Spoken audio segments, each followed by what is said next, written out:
Hey, everybody. Thanks so much for joining on this live stream. I'm joined with Dr. Jonathan McLatchie and maybe a couple of other surprises here. And so, anyways, today we're talking about a recent video made by Paulogia.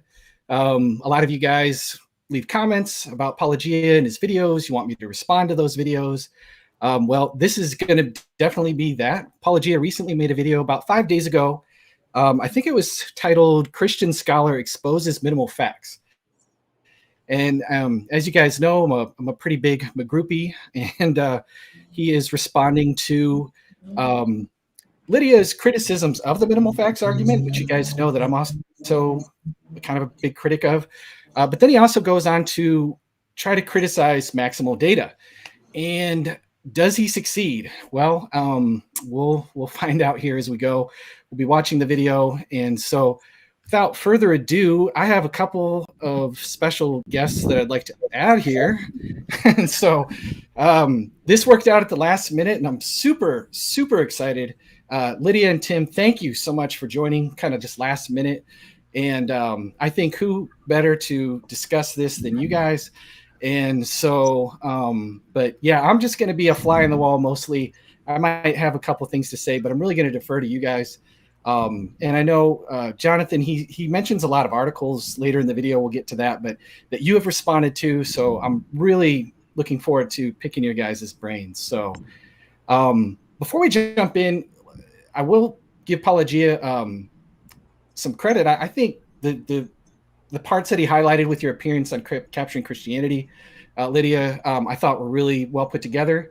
I think he really highlighted the issues with the minimal facts argument, and I'm appreciative that he's at least bringing this to the discussion, because so many people think that the argument for the resurrection just is minimal facts or like Dr. Craig's approach, and there's a much better option, I believe, out there that needs to be discussed more. And so before we jump into Paulogia's videos, do you get Paulogia's video where he critiques max data? Do you guys have any comments or anything before we bring Paulogia on the screen here? Go for it. All right, let's do it. So here we go. Just tell me when to stop, and I will let you guys make commentary. Lydia doesn't merely bash minimal fact strategists. She has a method she advocates for that she calls maximal data. So here's my approximately 1-minute version. The disciples claimed, as we find in the Gospels, that they had lengthy conversations with Jesus after he had died, that they had the ability to touch him, that he ate with them on more than one occasion, that he stayed with them for several weeks. All of these things that are found in the Gospels. As Lydia's single source is the Bible, she has likely anticipated a "for the Bible tells me so" response. This doesn't mean I've misunderstood her nuanced claim that the Gospels are independent.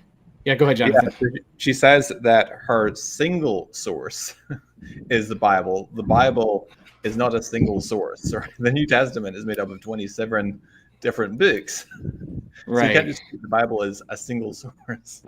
It actually matters. What Jonathan is pointing out matters because part of the argument, or part of several of the arguments, is the way that different sources in places where they are clearly not dependent on one another intersect. And that is just something that you can't get in that way out of a single source. I'm not saying there's nothing interesting to be said for a single source, but if he's getting that bit wrong, then he's going to miss, inevitably, the structure of those arguments. I think that's especially important because of the claim that this is circular or that this is religious in some way. If you're treating the Gospels as at least alleged historical sources, then you have to treat them as separate. It's only if you're treating them as somehow a single religious thing that we just, somehow venerate or something because it's our holy book, that then you end up thinking of it as a single source. And it's interesting that Paulogia here, he's kind of talking about the Bible the way that certain fundamentalist Christians would talk about the Bible, that it's all this one thing that we must either respect or disrespect. You know, you respect it if you're a Christian, you disrespect it if you're a non-Christian, and that's it as a matter of faith. Whereas I'm saying let's approach them as alleged historical sources, but then automatically there's 4 of them, and 5 if you count Acts. Right. All right. Well, not off to a great start here, but we'll let him say a little bit more. Sources, but rather that I have considered and rejected this claim. The stands.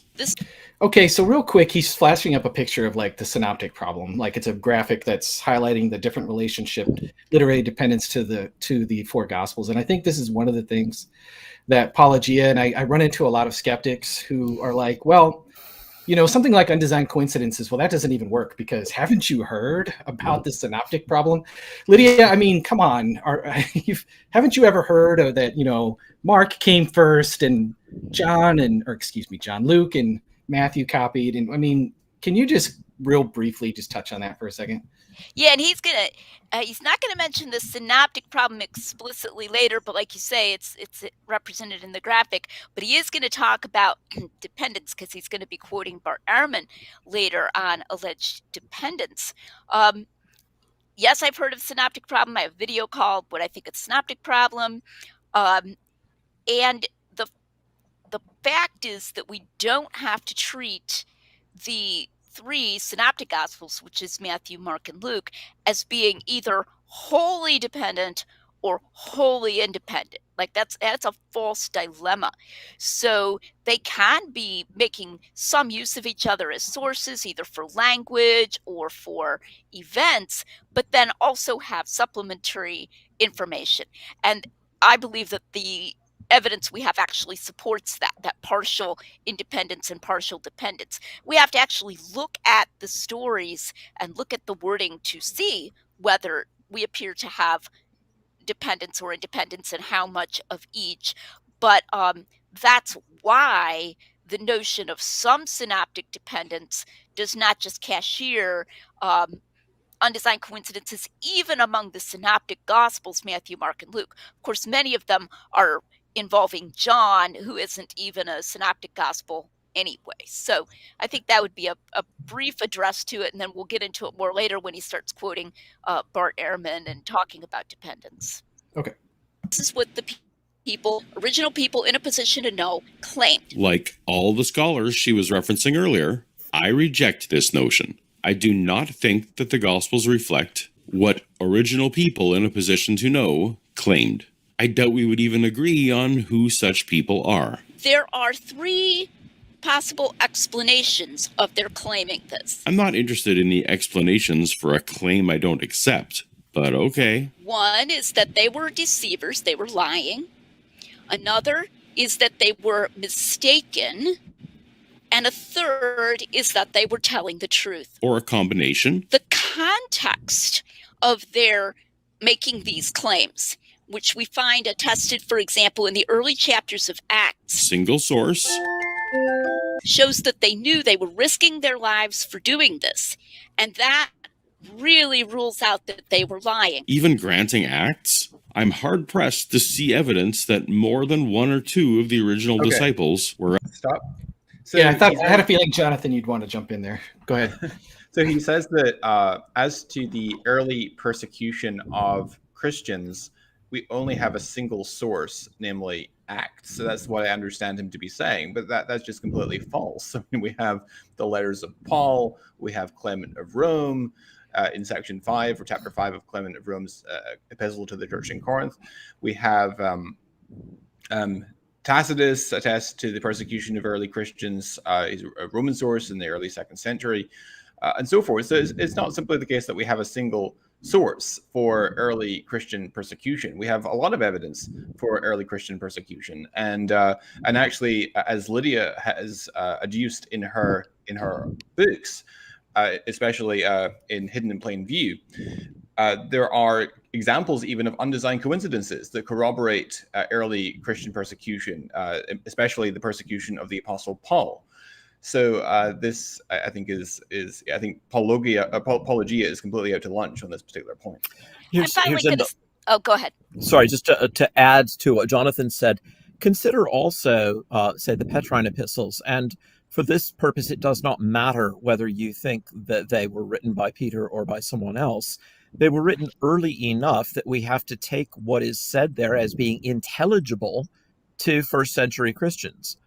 And there are numerous references to perseverance under persecution, to enduring. What if these things even mean if there was no such context? They wouldn't even be intelligible.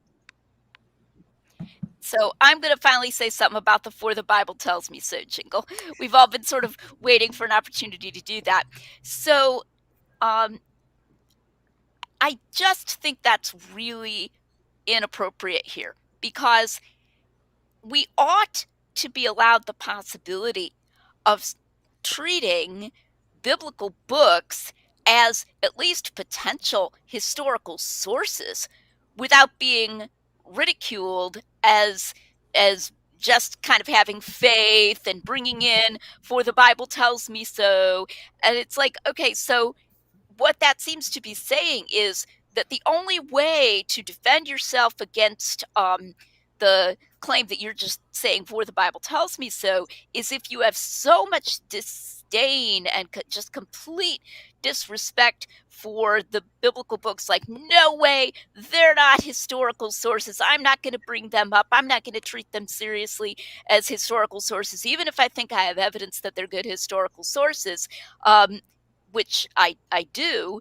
If you don't take that completely dismissive attitude toward them, you are then going to get a "For the Bible tells me so" jingle, because you, God forbid, cited, or whoever forbid, cited the book of Acts as a historical source for something that was going on in first century Palestine, and that's absurd.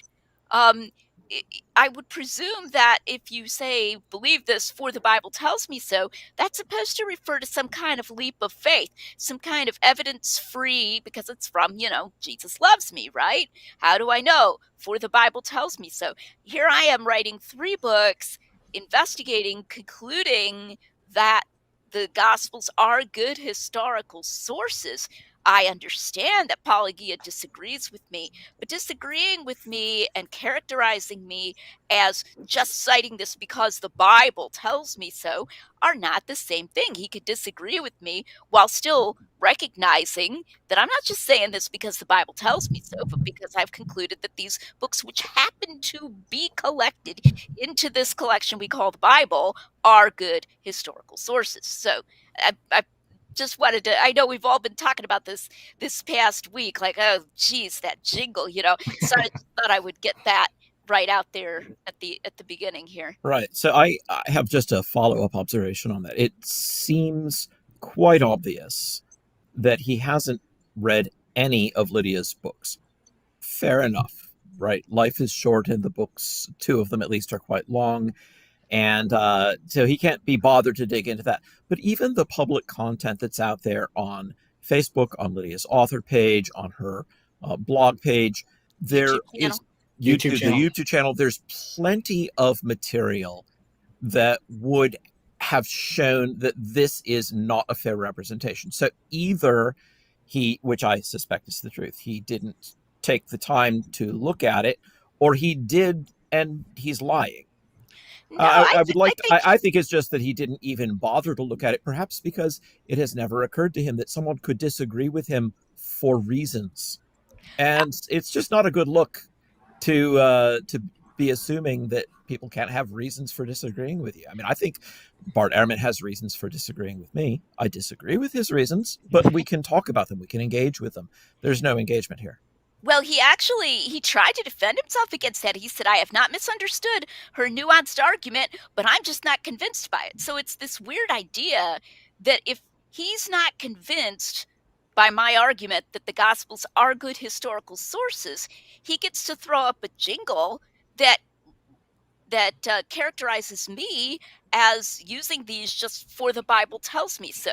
So that's why I said it the way I did, that basically, if you draw a different conclusion from his about the reliability of books of the Bible, however much work you put into it, however many reasons you put into it, and then you end up using them as if they're historical sources, I guess you automatically, because you came to the wrong conclusion, rate a "For the Bible Tells Me So" jingle. That Can two play at this game? make a lot of sense. Pardon? Yeah, I mean, can I put up cartoons showing him saying, "I just don't like God," and say, "Well, it would be about like that." Yeah. I mean, this is juvenile. Let's graduate. Let's move on to actually trying to engage in some ways with people's arguments. Ostensibly, this is the part of the video where he is going to examine your maximal data approach, and it's sounding not a good like start.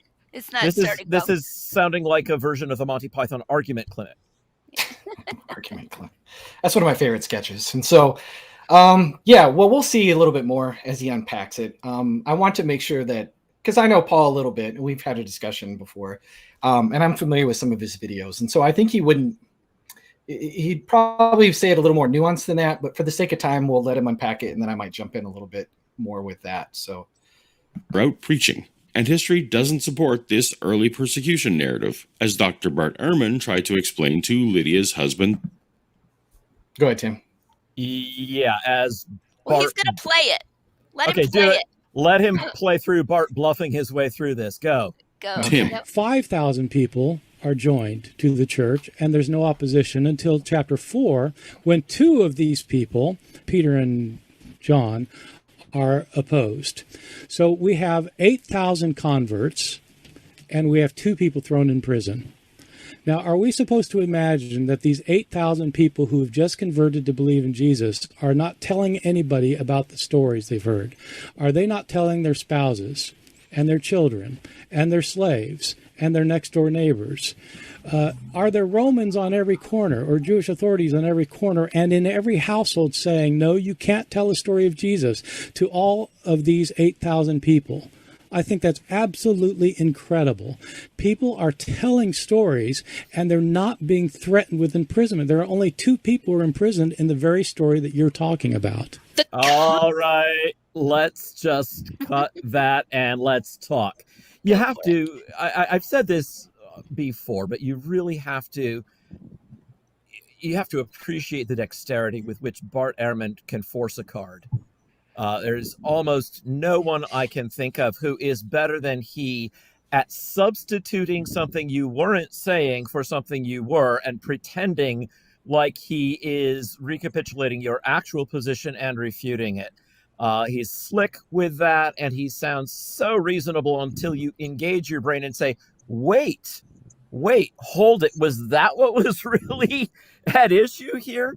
So let's break this down in a couple of different ways. Number 1,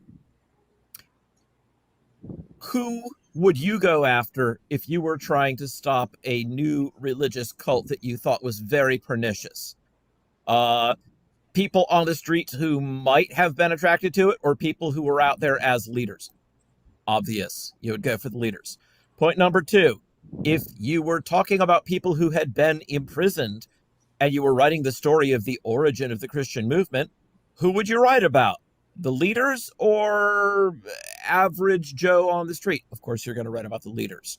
Point number 3, to say that there were 2 people imprisoned and another person beheaded and another person stoned is not to say that there were no other people. It's to talk about them. To say, yes, but it mentions only them is not the same thing as to say it says that they were the only ones who faced any kind of resistance. So this is all kinds of silly right at the get-go. And I'm just getting started, but I think we have more to say. It explicitly, if I recall correctly, when we get into Saul of Tarsus, it says that he's dragging people off to prison. It doesn't name them, but it does that he's hailing many of them and taking them to prison. So I mean, it even says that more people were imprisoned. So right, but Bart's going to focus on the first 4 chapters of Acts, and he said, "I only said in the first 4." Okay, but we're within a few months of this, and these are the things that are going on, right? And Saul's got letters from the Jewish authorities licensing him to go up into Damascus and do the same thing. So yeah, no, this is. Furthermore, the argument from martyrdom that we would put forward, I think, is somewhat more nuanced than the sort of argument that sometimes put forward in other apologetic circles.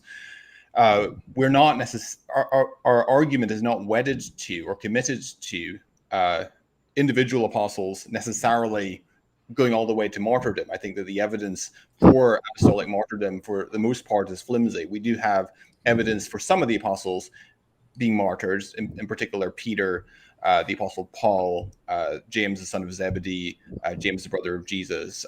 But besides those, we don't really have a lot of evidence that for apostolic martyrdom. However, what is more important to the argument is the broader context of persecution against the early Christian movement. And so those who were leaders in the early Christian movement, such as Peter and the other apostles, those who were purportedly eyewitnesses, represented themselves as eyewitnesses to Jesus' resurrection. These individuals are proclaiming the message of the gospel, including the resurrection, in a context where they are going against their own self-interests. They're going against their own interests in regards to self-preservation. And when life or liberty are at stake, as appears to have been the case in the early Christian movement, multi-party conspiracies have a tendency to break down. And so we're not necessarily saying that this is the early apostolic persecution proves sincerity, but we are saying that it does go a long way towards establishing that they are sincere in what they are asserting to have been witnesses to. They're risking. It's what they're risking and knowingly risking in a very volatile situation. I mean, for Bart to say, "Oh, only 2 people get thrown in jail," he makes it sound as though there wasn't much zeal for persecuting them.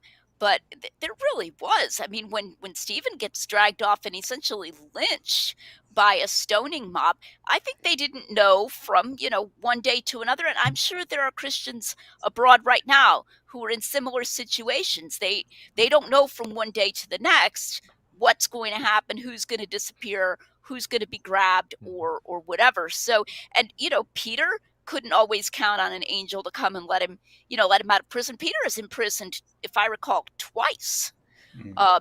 So once. Whoa, Lydia, we got to throw the jingle out for you even saying that. That's for the. Well, but supposedly, what Ehrman is critiquing is like, even if we did take Acts to be, true, okay, well, in Acts, Peter is imprisoned 2 different times, and he probably wondered, what God was going to let happen to him next time. So it's just a very, very uncertain situation. And as Jonathan is saying, they're risking life and liberty. That is easily supportable from the information in the book of Acts. Let's also not forget how all this kicks off. Jesus gets crucified. Right. At the instigation of the Jewish leadership with the cooperation of the Roman procurator. All right, this is not an auspicious beginning. I like the way that William Paley puts it in a statement that he prefixes to every chapter in part 1 of his view of the evidences of Christianity. There's satisfactory evidence that many, professing to be original witnesses of the Christian miracles, passed their lives in labors, dangers, and sufferings, voluntarily undergone an attestation of the accounts which they delivered, and solely in consequence of their belief of those accounts. I think that's a nice, tight summary of what we're saying. They passed their lives in labors and dangers and sufferings. Not all of them died for it, but they all were in a volatile situation in which this was what they could see coming and what, in fact, many of them were subjected to. And you don't need a top-down order of persecution from the emperor in order for there to be a lot of local persecution taking place. Right. And I think one of the things that Paulogia does is he'll say, well, we only hear about Peter and like a handful of the apostles, and the rest of them just kind of all fall off the scene from there. Which seems to me like if it's not something explicitly laid out for him, then it's able to cast some doubt on it. And it's like, but it seems to me like the inference is already like extremely strong based on the circumstances and the conditions. And it's just like, why assume that they just disappeared and did nothing with the church and all this other stuff. It's just kind of a silly argument to just say, well, what did they do? Get out of Dodge? I mean, I don't know. Well, yeah, and actually Acts contradicts the idea that they got out of Dodge. I forget which chapter it is, but in the persecution from Saul of Tarsus, it said he was persecuting, and many of the Christians were scattered abroad from Jerusalem. Then I think it says, except for the apostles. And so the apostles are being spoken of as a group. It gives a list of their names right in Acts 1. There seems to be a lot of concern to have these specific people and have them named, and then they're called the apostles. And they hang together for quite a number of chapters into the book of Acts, even while persecution is going on. So it's not even just saying, well, we don't, we should assume, inferentially that they were still working for the church, but we can even go further than that, because Acts is repeatedly referring to the apostles did this and the apostles did that, and it's listed them right at the beginning. Cool. All right. Well, let's continue. Content of their claims, which we find in the gospel accounts themselves, shows that it's very unlikely that they were mistaken, because that's the kind of thing that you're very unlikely to be mistaken about, with all these different groups seeing him and interacting with him in all these different ways at different times. Yeah, I don't think any of that happened. Therefore, the best explanation of what they claimed is that they were telling the truth and Jesus was really risen from the dead. The best explanation for parts of the Bible being true is that all of the Bible is true. Okay, Lydia, I know you. I think you messaged me about this one. So, is that really what you're saying? Come on, Lydia. How could you be such a naive, dumb baby to say such a thing? I mean, once again, look at this. The Bible. It's like the Bible is this one thing. But even if we just held it to the gospel, so let's start with the fact I'm not an inerrantist. Maybe Paulogia doesn't know that, but I don't even think that all of it is true. But second of all, when I use those arguments, for the reliability, then that's supposed to support the idea that the resurrection accounts are what the witnesses claimed.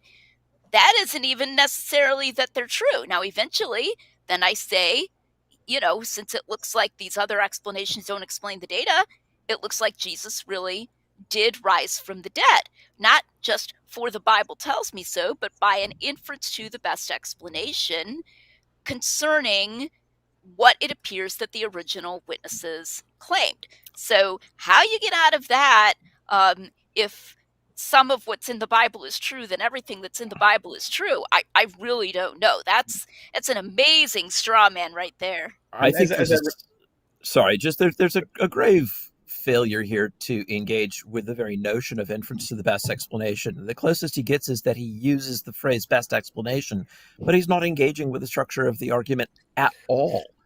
One gets the impression he doesn't even understand what that would mean. At least he certainly hasn't given us any ammunition for refuting that accusation of himself.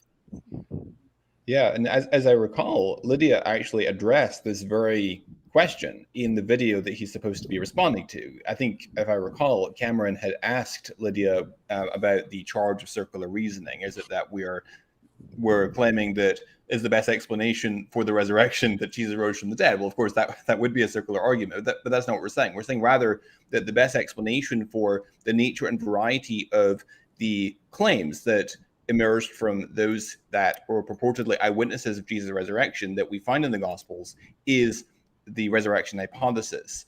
And we make an argument that the Gospels and Acts accurately reflect what was being asserted, what was being proclaimed by those who were purportedly eyewitnesses, and then we have to determine whether they were honestly mistaken, lying, or they were in fact correct. Well, he's going to play that. As we keep going, he's actually going to get to that. And by the way, I told Cameron to ask me that question. That was a suggested question that I had him ask me. And so it's strange that even though I addressed it, somehow it's still not really getting through. Yeah. All right, let's continue. Gotcha. So how would you respond to this objection that it's sort of question begging to assume that the Gospels are reliable? Well, obviously, to say that the resurrection accounts are true is building in the idea that Jesus rose from the dead. That would be question begging. But saying the gospel resurrection accounts record what the people in a position to know claimed, while it is not widely granted by scholars nor skeptical YouTubers, that the fact that something isn't widely granted isn't the same thing as question begging. And we're prepared to argue even for that proposition that this is what they claimed. Of course, reliability of the Gospels would be tough to fit into your 1-minute pitch. Good Friday, I think it was this year, I was invited by Areopagus Forum to give a presentation. And so I made that my 30-minute level version of the maximalist case that shows how I would bring in more information, how I would bring in more detail, and so forth. Perhaps, if there's interest, I will one day go through that entire 30-minute presentation, but I have a feeling it would completely break my jingle. What did they claim? Well, they said that different groups of them had lengthy conversations with Jesus. They said that on different occasions, people were able to touch Jesus. The women claimed that several of them were together, saw Jesus, and grasped his feet. Well, they said that Jesus ate with them on more than one occasion. I feel like I'm fairly representing her case when I say that she wants me to make a leap that because some names and places and customs correspond with historical names, places, and customs, that all of the events described necessarily happened as well. Okay. Oh, wow. And the Spider-Man. Oh, it's the Spider-Man fallacy, everybody. He thinks he is fairly representing your argument. Well, what's funny about that is that the actual quotes he gave are from the first part of my Areopagus presentation. And then at minute 17, I said, okay, so what would be the best, skeptical reply to this? And I said, well, the best skeptical reply would be to attempt to say they didn't really claim that. And then I went on to give, I would call it like a little sampler, of the kinds of evidences I would bring for reliability. Now, he's probably going to use the Spider-Man and I don't think this undesigned coincidence thing sounds like much of anything like he's going to do in the rest of the video to those. But it's a little strange that the actual quotes he gives from me are from the first part where I'm laying out basically what I've already said to Cameron here, rather than from the second part of the Areopagus thing where I am at least trying to give an evidence sampler of the kinds of evidence I would give for the reliability of the Gospels. That's just really weird. And then he pivots immediately to the Spider-Man thing. So go ahead. Yeah, Jonathan, do you have some thoughts on the Spider-Man fallacy? Because you wrote that article where even Bart Ehrman kind of fell into that when he was trying to criticize Colin Hemmer's arguments in the book of Acts. And so, would you mind touching on that for just a moment? Sure. If you want my detailed answer on the Spider-Man fallacy, I refer viewers to that essay on my website responding to Bart Ehrman on the book of Acts, one of his blog posts that he wrote.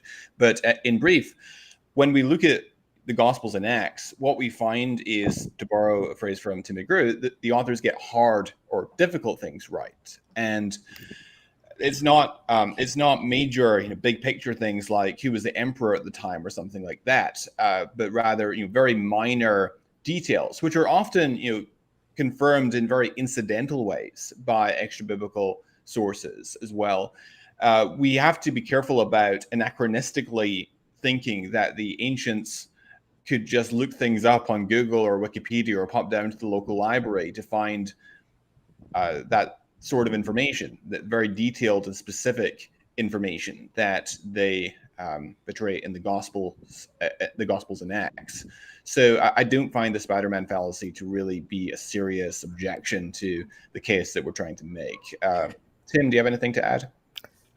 Just that one of the things that is probably too much to hope for from a YouTuber who is capable of doing the kinds of misrepresentations that Paul has given so far is an actual engagement with the actual arguments someone has put forward.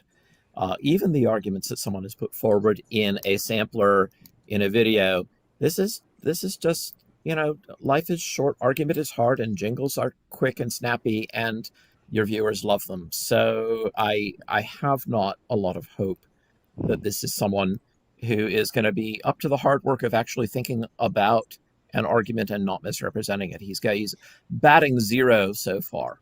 So that's not good. I wanted to mention something that Erik showed. I'm not on Twitter, so I learned about this from Erik that got it pulled up here. Yeah. Pardon? I got it pulled up here. Is it the shawarma one? The shawarma one, yeah.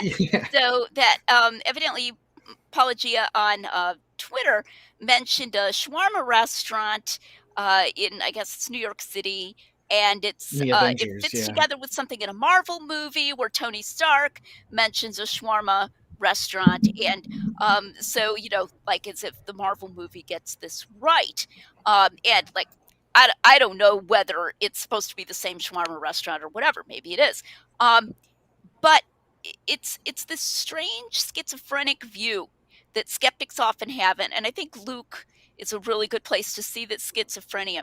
So take the census in Luke, where they're saying, "Oh man, he just got that completely wrong. There wasn't a census at the time of Jesus' birth. Certainly not under Quirinius. Quirinius wasn't the governor, and what a bumbler, right?"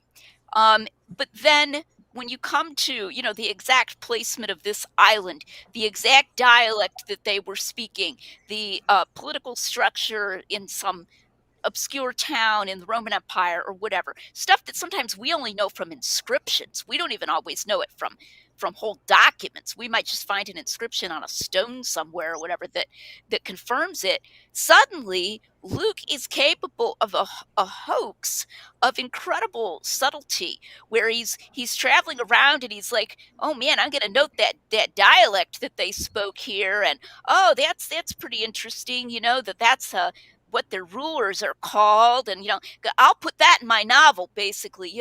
And then he's going to weave these into the book of Acts and deceptively portray it as a historical record of the travels of St. Paul, which he accompanied Paul on. Gigantic, super well done, super subtle hoax. Well, which is it? Is he a bumbler? Pick one. Is he a bumbler that can't get the census right? Or is he just a world-class hoaxer who's using all kinds of little details he's picking up on his own journeys to make a phony set of stories about the Apostle Paul? I don't think that they ever think about that they're really trying to have it both ways. Let me just say a word about the structure of the reasoning here, because this is not actually rocket science, but it seems completely to have bypassed Paul here. When an author gets many details right, details that he couldn't have known whether later readers would have the resources to confirm, then we have to account for the fact that he got them right. And we can account for that fact in several different ways, but not all of the attempts to account for it do an equally good job.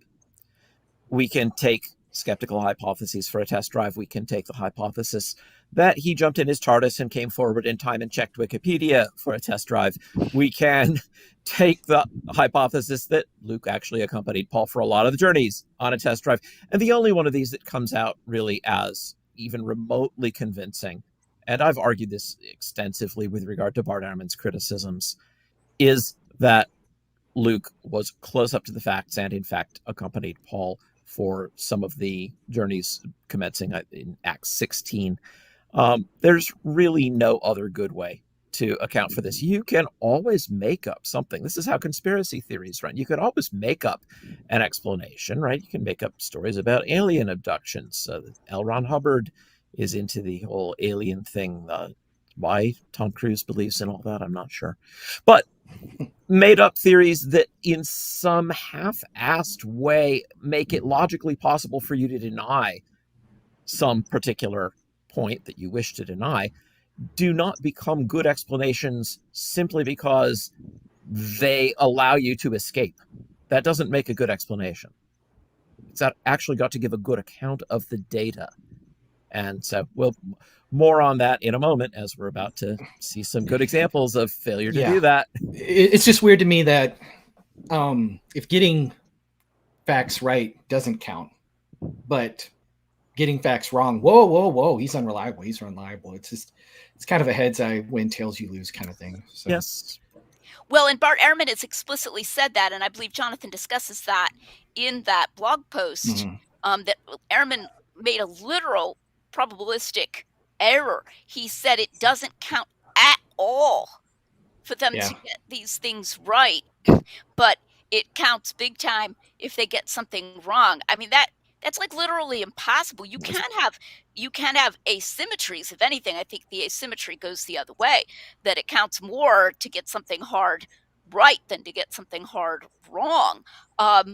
But you can't have a complete asymmetry to where something, basically E is evidence for H, but not E is no evidence whatsoever against H. That's like literally probabilistically impossible.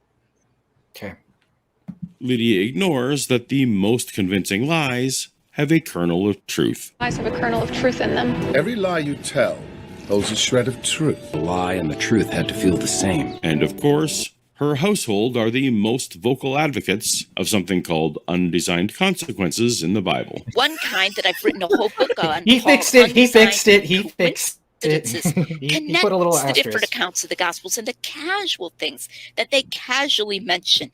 That casualness is very important. A full refutation is beyond the scope of this video today. Even when I was a devout, inerrant Bible-affirming Christian, I found this line of thinking to be stretching the facts beyond credulity. Allow me to recommend a recent debate on this topic between Dr. Bart Ehrman and Lydia's husband, Tim McGrew. In terms of the undesigned coincidences, I think what we're overlooking is that there is a very wide and broad stream of early Christian tradition as people are telling stories about Jesus and his disciples before anything's written down. These Gospels are being written down years later. Even if you date them early, they're years later. Christians are telling stories about Jesus and his disciples year after year after year, and a lot of people hear stories, and many of the stories are similar stories. And so, of course, when later Gospel Let's cut writers it right there. Hold it. write Hold down it. Hold things, it. they've got. Hold on. There we go. All right. Yeah. Okay. The undesigned coincidences are not about the parts that are similar. It's specifically not passages where Matthew tells about a healing in Capernaum and so does Mark in mostly the same words. That's not what the undesigned coincidences are at all. In fact, he's missing, and Bart is just blithely blowing past because he's never heard of it before. Right, The Bart word didn't study Lydia- for that debate. Right. Now, Bart clearly got caught completely without even having looked at undesigned coincidences, and so he naturally misrepresents the argument. Again, he's a master at this. But what Lydia said when she was set this up, she said this word casual, right? These things are casual connections. That's actually the strength of the case. It's not two authors saying more or less the same thing in a similar set of words. That's exactly not what we're talking about. And so this is all beside the point. And of course, Bart loves to argue by the Jericho method. Instead of actually conducting an assault, he walks round and round some topic, uttering some platitudes in the hopes that it'll just fall down eventually. So one of the points that is quite common is as a rejoinder to undesigned coincidences, and I think this is what Ehrman is getting at to some extent here as well, is the idea that the Gospels are based on some sort of source, perhaps oral tradition or written sources, and that the Gospel accounts are copying from this common source, and so they just tend to emphasize different aspects, and so that results in these illusions of undesigned coincidences, even when they're not in fact undesigned at all. And there's a number of problems, of course, with that. One, of course, is that for many undesigned coincidences, they actually exist between different pericopes, not even parallels of the same account.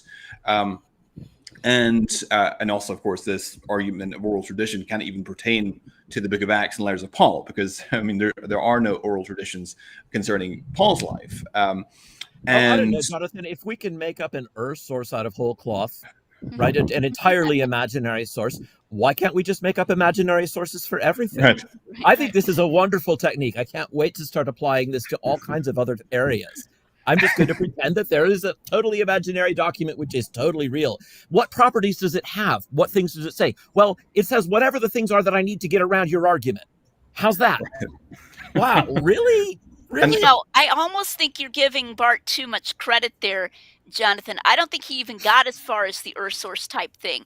My recollection is he doesn't deal with a single concrete alleged undesigned coincidence in that debate. He hadn't read up on it. He took the debate off to discussing, authorship of the Gospels or something, wasted a bunch of time, and then he just kind of said this stuff, which is not even pertinent. I think he literally didn't even know any specific undesigned coincidences or try to deal with them.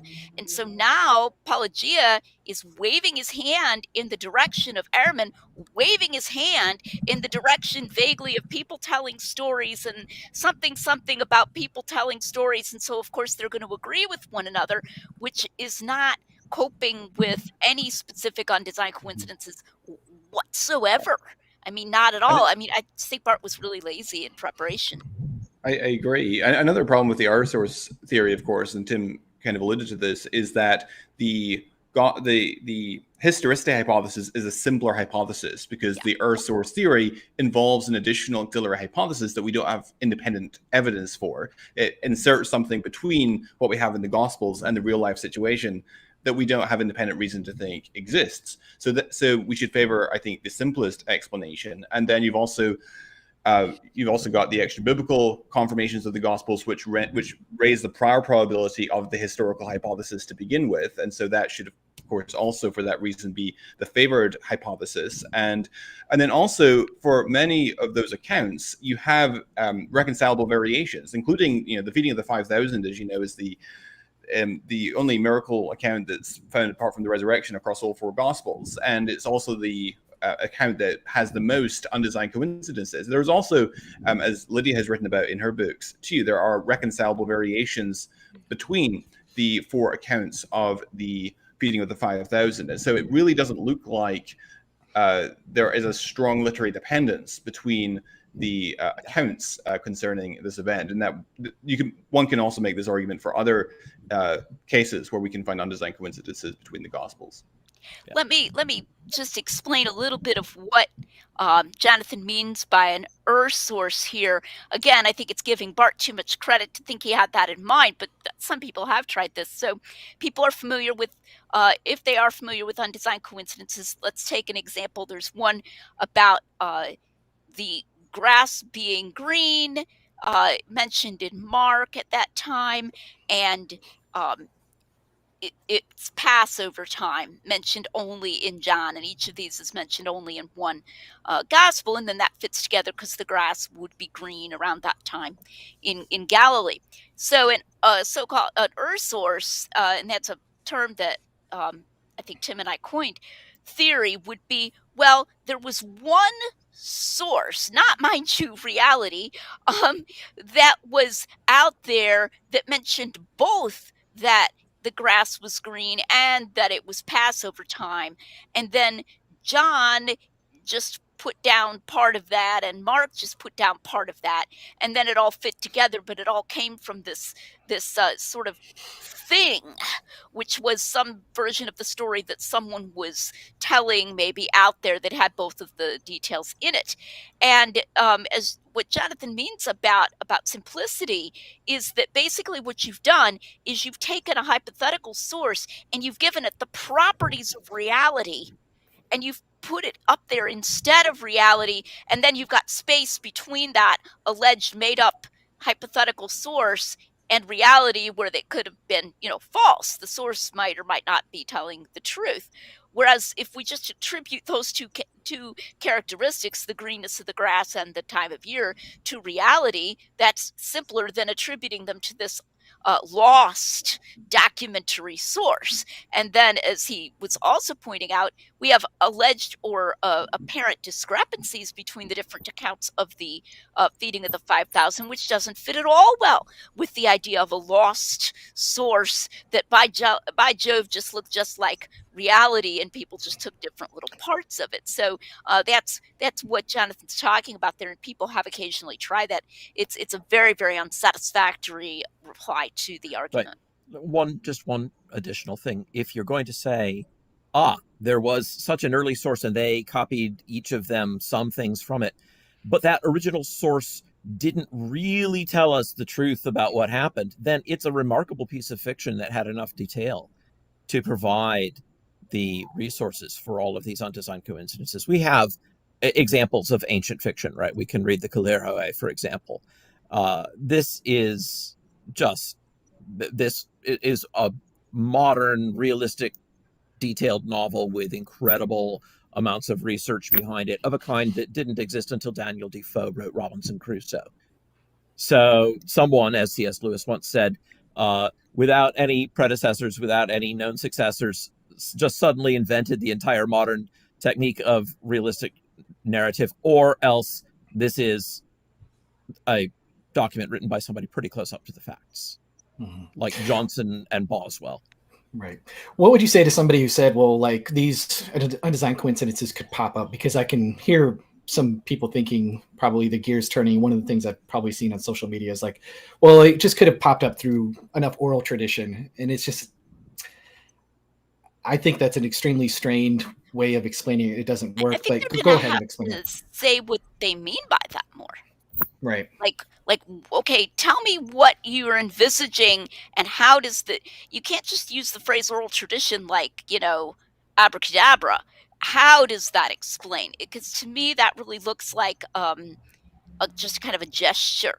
If it is supposed to be this source that we were just talking about, then we've answered that the oral tradition was this thing that had all these different properties, right. And we have absolutely no evidence for a single story version that included all these details and then got broken up later, and that we don't find anywhere.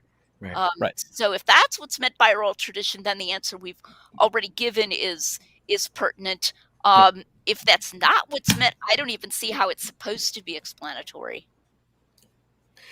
All right, we'll continue here. We're 52 minutes in, and we still got a lot left here. So some similar sources. I mean, there are scholars, of course, who think that John has access to Matthew, Mark, and Luke, which would mean that it's not a coincidence at all, that he simply knows these other Gospels. But whether that's true or not, right. John is certainly... Go ahead, Tim. The undesigned coincidences crisscross the documents in all directions. Right. John explains things in the synoptics. The synoptics explain things in John. It's not just a one-directional kind of connection. And it's the scope and the variety of the undesigned coincidences that gives the argument its cumulative strength. This is a cumulative argument. Mm-hmm. Yeah, you could always argue of one thing. Well, maybe that was just an accident, or maybe both parts of that were in this totally imaginary oral tradition document that they had access to. But actually, once you have a whole bunch of these, what you're doing is basically calling the source or the very rich and very unified oral tradition. You're just calling it that and then attributing to it everything that you need in order to explain away every kind of evidence. It's ad hoc. Notice. Oh, go ahead.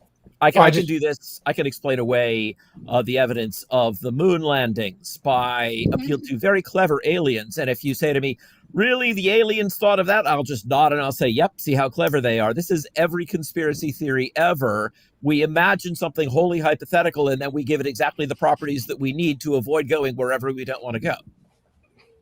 Notice that Bart says that if John had access to the earlier documents, he says something like, which means this isn't a coincidence at all. It doesn't mean that. Wait a minute. The fact that John, even I think probably John did have access to the earlier documents, but that doesn't mean that everything that fits together in an undesigned coincidence is automatically explained away. It's the subtlety and casualness that makes it appear that John is not trying to fit. So we'll take the one I gave a moment ago when John says that it was Passover. It's, I think, pretty absurd to imply that John goes, "Hey, I remember Mark says the grass was green. I'll very cleverly not mention that the grass was green. I'll mention it was Passover, and maybe somebody will notice that that fits together with the fact that the grass was green. Cool. Of course, maybe they won't notice it. Okay, so like the very apparent casualness of it means that whether John had access to Mark or not, he doesn't appear to be trying to connect what he's saying to Mark in this hyper subtle way. But because Bart didn't prep, it's quite clear if you listen to that whole thing, he didn't prep at all. He doesn't even try to give any concrete examples. He just blithely says, well, if John had access to the earlier Gospels, or if the Gospels had access to each other, well, then that just takes care of it. Dusts his hands and moves on. That shows a complete failure to understand the actual nitty-gritty nature of the argument. Right. All right. I've heard many of the same stories told in slightly different forms that were available to the other gospel writers. And so it doesn't have to be some kind of weird, uncanny coincidence that they mention somebody and give some detail that coincides with what someone else says. These are stories that are in circulation. Or this article by Dr. Richard Carrier. The argument from undesigned coincidences is basically tinfoil hat. It lacks any scholarly basis, is completely devoid of methodology, and is mostly delusional. Many of the claimed coincidences don't even exist. Some are obviously just coincidences, some may even be copying errors. And most are even more obviously just authors embellishing or rewriting stories to suit their liking, using no other source than the previous gospel we know they were copying from. Or if you prefer the conclusions of a Christian. Yeah. Go ahead. Detailed rebuttal to Richard Carrier. I do have a very lengthy and painfully detailed response to Richard Carrier. It's in 6 parts, which you can find on my website, jonathanmclatchie.com. So if anyone wants the detailed refutation and takedown of Carrier's analysis there, then that's the place to go. A number of years ago, I said to Jonathan, it's not very glamorous, but somebody's got to take out the trash. Jonathan's 6-part response to Carrier is the exhibit A of someone who could be doing much better things with his time, stopping to take out the trash. Thank you, Jonathan.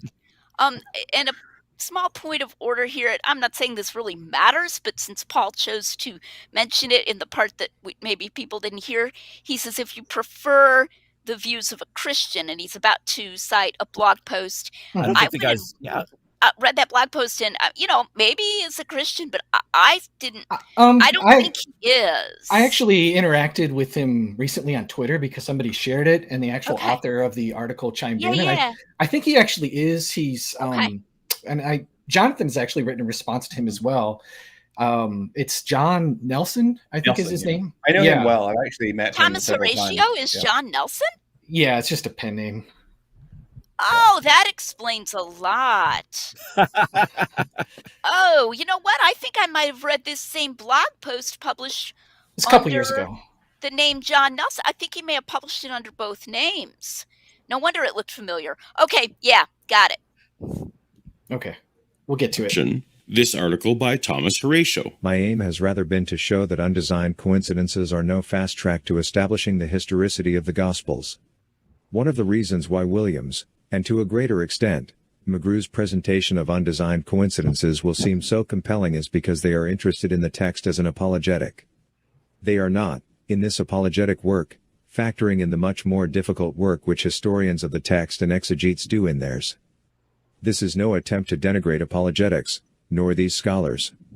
It is simply to say that a short work, of the variety they have produced, cannot do justice the alternative explanations which may cause the appearance of some undesigned coincidence to disappear. Or we can get after. Okay, so one of the things that Nelson talks about, maybe Lydia, you remember, Jonathan, I think you remember, he talks about like the redaction criticism and, perhaps Mark put in the green grass because it's an allusion to the 23rd Psalm, and a lot of this stuff doesn't explain anything. Right. It doesn't explain the undesigned coincidence at all. Yeah, and so I actually had some friends of mine, some skeptical friends of mine, who seemed very, very impressed with this article, and I'm just kind of like, wow, you guys like this? Like, there's so many problems, but Jonathan, Tim, whatever, go ahead, jump in, tell me, because I think Jonathan, I sent you just kind of a memory jogger there. So, yeah. What about John Nelson's argument? Let's go all kinds of places with this. Point number one is what Lydia just brought up. The undesigned coincidence there is, well, one of the undesigned coincidences is between the green grass and the date of the event. How does a reference to the 23rd Psalm connect this to Passover? It doesn't. It leaves it a complete accident, which is not a good explanation. This is exactly what I was saying. You can't just say, I thought of some other way that I can account for this, and thereby have given as good an explanation as the one that we're pursuing here with the reportage model. So that's one thing. For another, let's take the Matthew 14, Luke 8 undesigned coincidence. Tell me how redaction criticism is supposed to have helped there, and do it in some way other than saying, well, the dog ate my source, but I'm sure it said. Yeah, and that comes up with the Joseph one. So I just read that article. I didn't realize I was rereading it. It's just a different handle for the author, but he tries to do the source thing with an oral tradition that Joseph was not around anymore, presumably dead by the time of Jesus' ministry. And he's like, well, there was just an oral tradition to that effect. And it's like, well, if it was a true oral tradition, then why don't we just talk about truth instead of talking about the tradition? My point was that the Gospels all agree in this kind of interesting way where Joseph just drops off the planet early on. It'll refer to his family, and it's always Mary and never Joseph, indicating that they are accurately reporting the way that these various interactions with Jesus' family go in the absence of Joseph. It is classic source reasoning for Nelson to go, well, this was just an oral tradition instead. Like, where's that coming from? Why not just say it was true? And they knew it because it was true, and they knew about Jesus' ministry. And to the extent that we do find this in the Church Fathers, why shouldn't we take the absolutely natural explanation that they got this by reading the Gospels? Right. All right. Let's continue here. Information from renowned Christian philosopher Dr. William Lane Craig on the McGrew's enterprise in general. As I mentioned before, Dr. Bill Craig calls the Paulogian approach, which is essentially the maximal data approach, forever obsolete. In Reasonable Faith, he calls it that. It is naive and outdated simply to trot out the dilemma liar, lunatic, or Lord and adduce several proof texts where Jesus claims to be the Son of God, the Messiah, and so forth. The publicity generated by the Jesus Seminar and the Da Vinci Code has rendered that approach forever obsolete. He calls the approach of... Go ahead, Tim. Okay, so number one, that isn't actually anything like a description of the Paulogian approach, and the quotation that Lydia is referring to is from a different passage here. Point number two, I think Bill's just wrong, both about the Paulogian approach and, frankly, about the epistemic relevance of a sociological phenomenon. The Da Vinci Code? Really? That's a reason for abandoning anything? No, it's a reason for speaking clearly, for bringing forward evidence. But Dan Brown's extremely fanciful and imaginative novel is not a reason that renders obsolete the kind of patient sifting of concrete historical evidence of the kind that is best characterized as the Paulogian approach. So that's just, I disagree with Bill there, but that's not even the passage where he's doing the disagreeing. Let's put that aside. The argument from undesigned coincidences isn't even what Bill has in mind when he's attacking the Paulogian approach, because two things. First of all, when you look into the details of it, he's going after something else. And second, he actually likes a lot of undesigned coincidences, which Paul apparently just doesn't even know. And Will and Craig also endorsed Lydia's book. If you it's on the very top of the back of the jacket here. So right. I mean, I did bring that out, and I do really criticize Bill for saying that stuff, and I think it's highly unfortunate. So it's understandable that Paul's going to jump on that, but he's apparently unaware that there's sort of a dual approach that Bill Craig has. On the one hand, he likes undesigned coincidences a lot, but on the other hand, he doesn't like the maximal data approach, and he also kind of, he has also unfortunately endorsed the fictionalizing literary devices of Mike Licona. So Bill is kind of trying to have it both ways. He's got a lot of different vectors and a lot of different directions that he's going, that he's kind of trying to put together. I don't think it makes a unified approach to all of this. I've pressed that point with him. I think that's a problem, but I do think Paul is jumping too quickly on what I brought out about Bill and assuming that that means he rejects undesigned coincidences when in fact he doesn't. William Paley, which is basically what I'm doing, I would call it a Palean approach, forever obsolete. So he's definitely trying to distance himself from that. And I think as long as you do that, you're going to not be able to give a strong argument specifically for the physical resurrection of Jesus. I agree with Craig that the liar, lunatic, or Lord trilemma is obsolete rhetoric from an information-poor era. The person who wins me back to biblical authority will be primarily tackling the legend option that C.S. Lewis left off the table.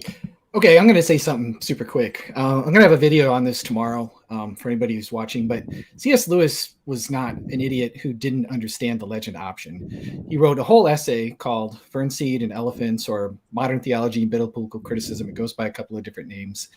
He talks about it in other essays as well.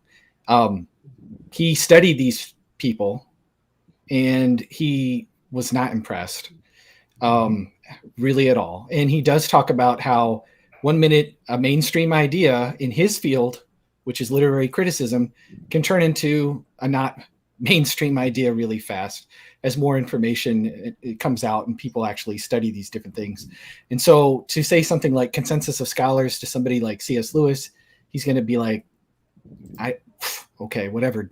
But he did absolutely consider the legend option. So that's my axe to grind there. If anybody's got anything else to add, go for it. If not, I will hit the play button again. And I just love the line from that essay of Lewis where he says, while I respect the learning of the great biblical critics, I am not yet persuaded that their judgment is equally to be respected. That's a mic drop. Yeah. And so I encourage anybody who's interested in these topics, find the essay. You can just search it online. You can get it for free. It's posted in multiple places. I think it's on Norm Geisler's website. Anyway. As for undesigned coincidences, at this moment, they go into the same category as the Shroud of Turin. I'll concede that I haven't done exhaustive research, but what I have read is incredibly unimpressive and utterly non-persuasive. It sounds like he's read Richard Carrier's essay in the blog post, and Tim, like you said, I don't think he's read the books. And so, Jonathan, we talk about this in terms of like with some of the people that we minister to through with the Talk About Doubts, as far as keeping your cognitive bias in check, reading the best sides of both arguments and different things like that.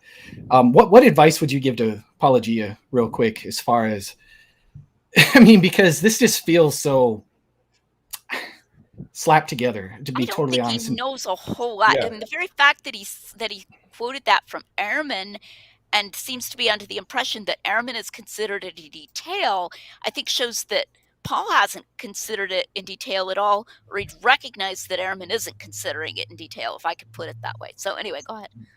Yeah, I definitely think that, I mean, this is one advice that I often give people, is that you should never go public with an argument until you know what the counter argument is to what you're about to say, because then you're going to look ignorant when someone comes forward and corrects you.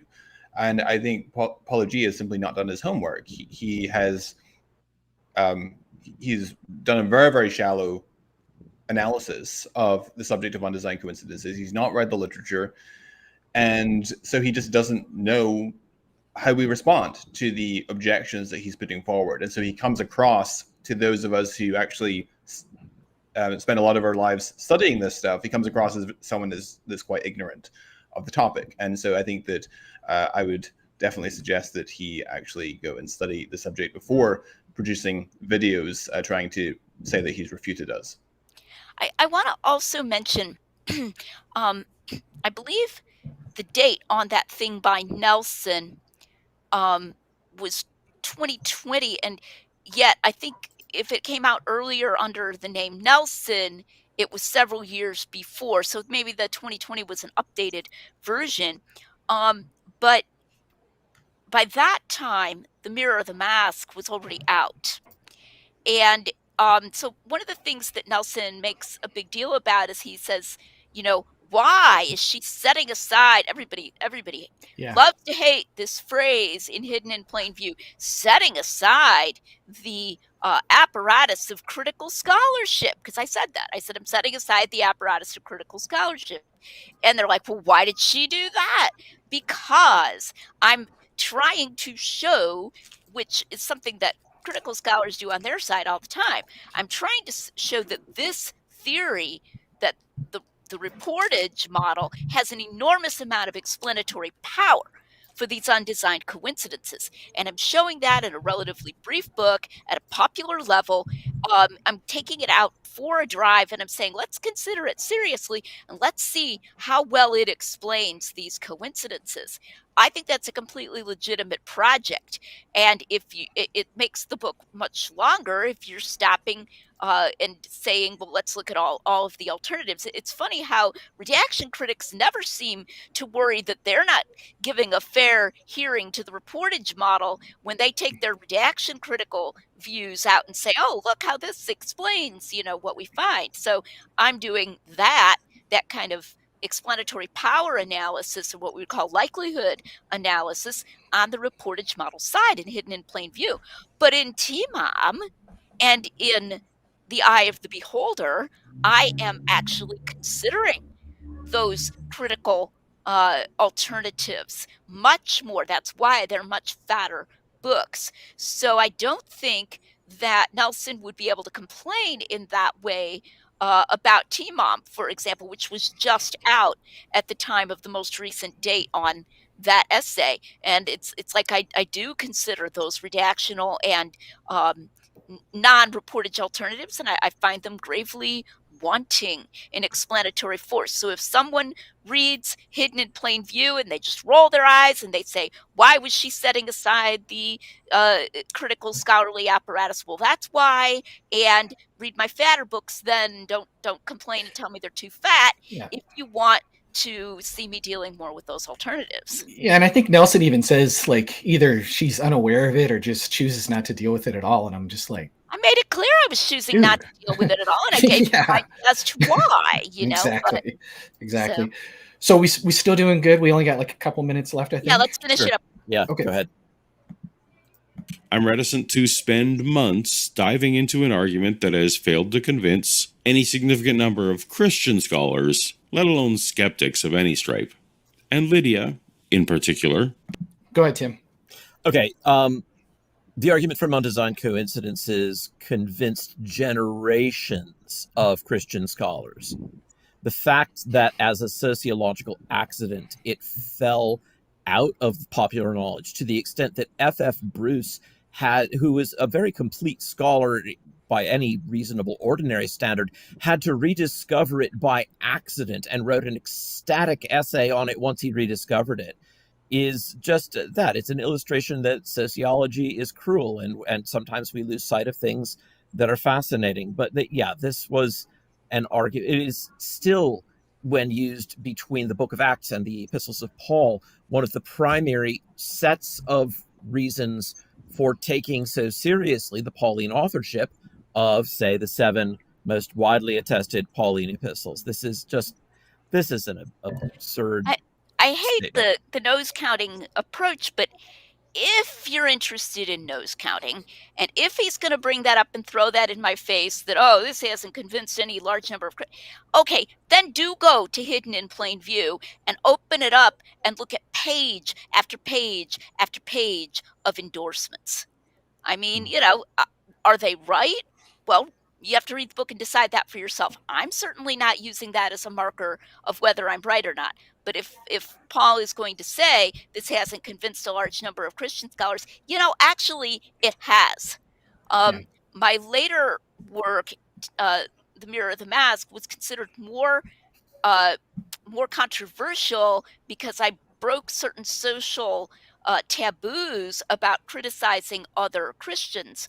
But as long as my Hidden in Plain View could be viewed as just a positive thing, and and we're just endorsing her work and she hasn't pissed us off yet, then I got lots of endorsements from Christian scholars. Make of that what you will, and you may decide they're all wrong and it's a crappy argument, but he's actually not quite correct here, just as a matter of social fact.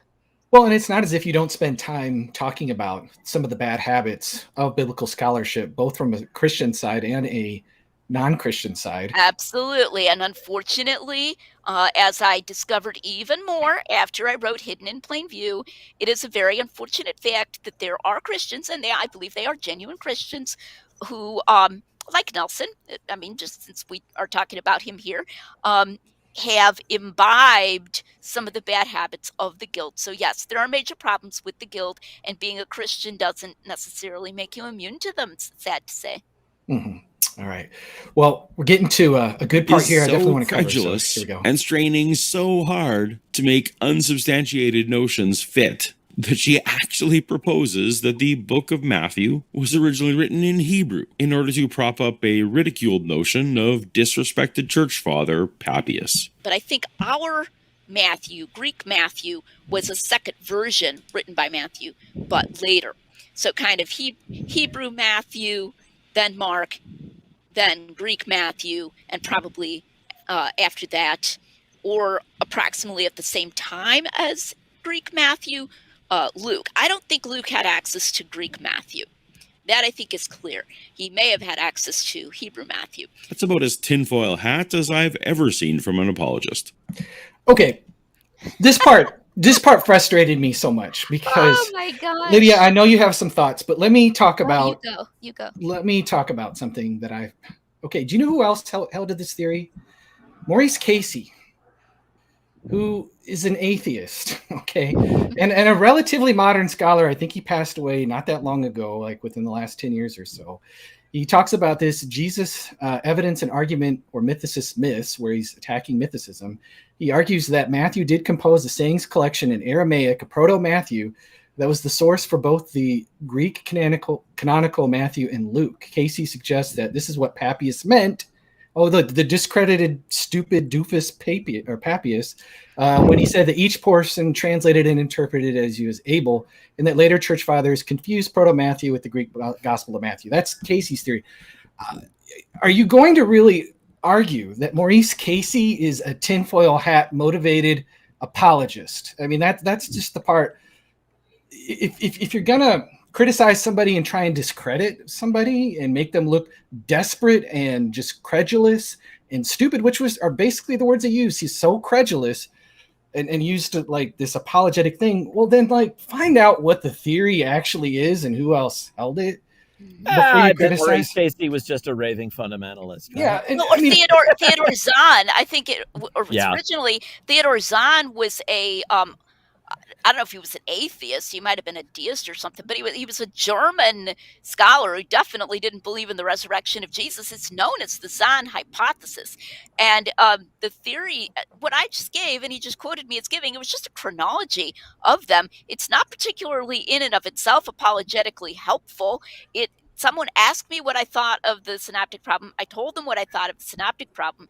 This has nothing to do with trying to prop up my apologetic positions or anything like that. It's just what I lean toward in terms of, and it's compatible with a very conservative view of Matthew, or even quite a liberal view of Matthew, as in the case of Casey. So it's pretty clear that Paul just never heard of it before, and figured that the fact that I said it must mean that I maybe made it up or something, because I'm a crazy tinfoil hat wearing apologist and he just doesn't know the literature. Yeah. So that part just, I don't know, it just kind of got to me a little bit. So it takes you about 2 seconds to Google Hebrew Gospel hypothesis on Wikipedia and find references to Lessing, for crying out loud, Eichhorn. Yeah, right. Zahn, Belzer. This is not some kind of unknown theory. And if he knew enough to be thinking that he would prefer a Q hypothesis, then he surely should be aware that there are all kinds of people, not only people like N.T. Wright, but also people like Mark Goodacre, who are very critical of the Q hypothesis, the whole world without Q movement. And so I would say that here again, he's flailing, he's grasping at something that he can say because he really doesn't know what's going on. But when you produce regular content for your cartoon channel, you've got to keep on making it look like you know everything, and he doesn't. Well, and not to mention the fact that I actually, when I spell this out at more length in my video on what I think is a synoptic problem, I'm actually treating Hebrew Matthew as more or less being in the place of Q. So in a sense, I'm not even completely rejecting something like Q, even in that clip he just played where I said I don't think that Luke had access to Greek Matthew. That's a tell, as they say, that I'm going to explain the common material between Greek Matthew and Luke in some more Q-like fashion. So again, this is like one of the ways in which I'm almost more mainstream than some other things, even though it's not a majority opinion. It is one of the known theories that's out there. Right. All right. I think he's almost done here. We just got like a second. You and Undesigned Coincidences have won the support of your own camp, and then maybe I'll dig in. Yep, that was it. So maybe he'll dig in after. I mean, call him now.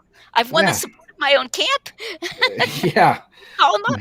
Maybe we should let him know. So, to me, when I first watched this, I clicked on it instantly. I was really excited to hear him feature you, and Paul and I have a lot of agreement regarding minimal facts or whatever. And then to just see him just so butcher this. To wrap up, what advice would you guys give Paulogia if he tries to go for a second round here at actually try reading the things you're going to criticize before you criticize them? It does wonders for you. I have heavily annotated copies of Bart Ehrman's books. I went through them carefully before we got on the radio to have that rather amusing 2-hour-long debate. And the least he could do would be actually to try to read what he's going to criticize before he criticizes it. It's out there. It's not like it's hiding. He can even get a lot of it in public content online if he doesn't want to buy a book, if he's allergic to that. Though I do recommend that people look.